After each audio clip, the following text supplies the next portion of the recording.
really wanted to record this, but now I'm hyper fixated on that little loop in my stupid headphones, so I guess I'll just take them off. I guess I don't really need them. Hi. Let's make sure the audio is recording, actually. Hello? Oh yeah, okay. Hi, my name is Fel. I hope you're doing well. I'm here to talk about the last 360 days of my life. Yeah, not 365. It's been just under a year since I decided to... Actually, I guess I didn't decide. Is free will an illusion? I don't know. If free will is real, I decided to follow the idea to make my own dating show. That was a big career shift for me, from couples therapist to filmmaker. I'm really excited that I decided to do that because my whole life changed. A lot has happened in the last year, and I thought I should make this video, first of all, because I'm trying to learn how to use Descript, which is this application that I've paid $30 for the month that I don't know if it's worth it or not. So we're going to see. But I also just wanted to reflect publicly, like for myself, but if anyone else wants to know what I did for an entire year to go from a tiny little sliver of an idea to a full-blown project that's in motion, here we are. This is my summary of what I've done. I'm sure I'm gonna miss things because it's just been a crazy year, but we're gonna try. Yes, on November 17th, 2024, I had an idea to make my own dating show on Cape Cod. That was such an amazing revelation for me because I have been obsessed with dating shows for so long, but I never thought of making my own or really filmmaking much at all in my adult life. I actually have had this YouTube channel since I was 14 years old. Could have probably just stuck with that and had an entirely different life by now, but that's okay. I stopped because of like shame and all those feelings that you get when you're a teenager and kids at school are talking about your YouTube channel. So that was a choice. Was it a choice though? Is free will real?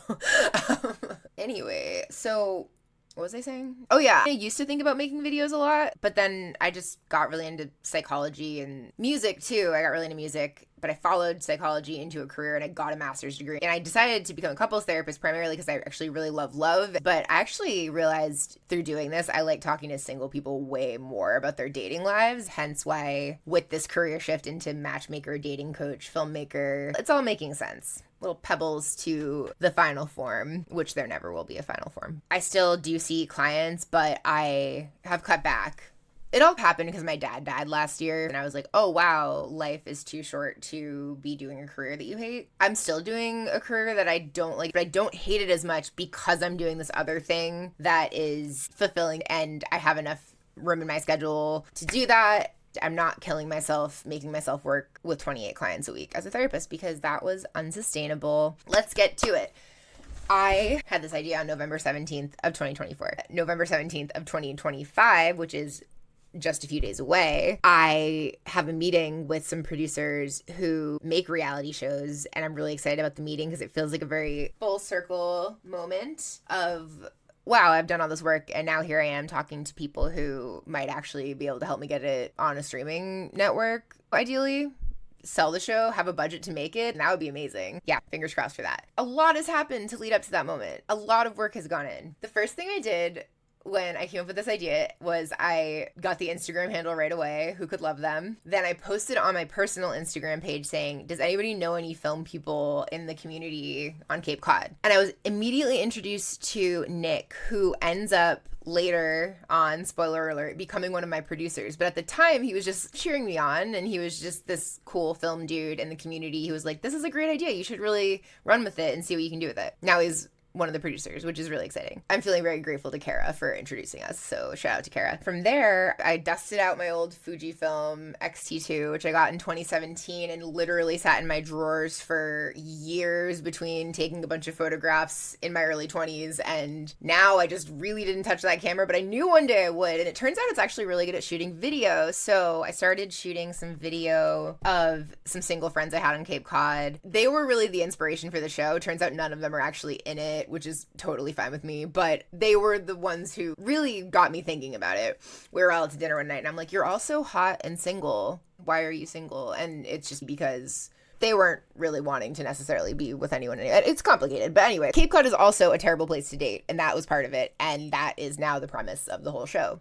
Shout out to those three who are not in the show anymore, but who had an entire role in a version of the show that no one's even ever seen, except for one grant I applied to that didn't give me money. And I've applied to many grants that haven't given me money, but that's a story for another day. So from there, I started posting on Instagram, paying $50 here and there to advertise. I was just advertising to singles, hey, do you want to get set up on a date by a local relationship specialist? That's me. I'm the local relationship specialist, because it turns out I got a master's degree and I have all this experience in counseling and couples therapy, and then I can actually use that. I don't just have to hate my life because I decided to be a therapist. I can propel myself into the next stage. It's really a cool puzzle that I started putting together. I started getting lots of singles trickling into my Google form. I printed flyers and hung them all around the community. Pretty quickly, I started getting lots of community connections. The Cape Cod Times hit me up to do an interview around Valentine's Day. NPR hit me up to do an interview, which they aired on Valentine's Day.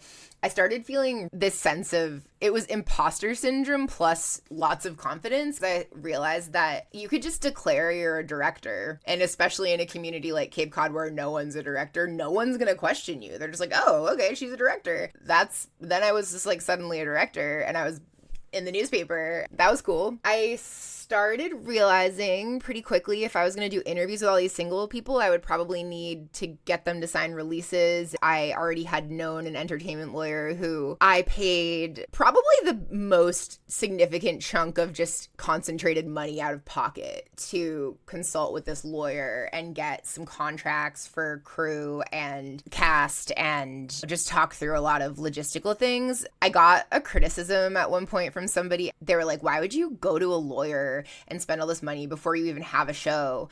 And I actually think that was like kind of a dumb critique, because I have all of these really legitimate contracts now that I've already had these people sign. I'm just ahead of the game, and I actually just thought of things early. So I'm glad I did it. It wasn't fun spending like $3,500 on a lawyer and an LLC, establishing my own production company, but I guess it's going to save my ass if anyone ever tries to sue me. So that's good. Then I had put up something on Instagram for local film people who wanted to get involved, and some people started reaching out. I got some people on board, just started populating a database of all of these volunteers, all these locations. It is insane. I'm actually starting to get overwhelmed just describing, and we're only within the 6-month window of when this all started. So I might need to not just summarize all of this right now.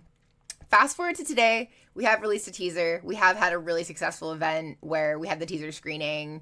Over 100 tickets were sold. I raised some money there for it. I have been rejected from every grant that I've ever applied to, and the GoFundMe isn't super successful at this point, but I'm still making it. We're still making the show, and we're going to put more people on dates this winter.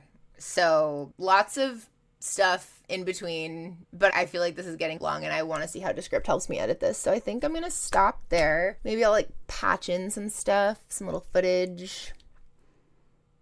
Yeah.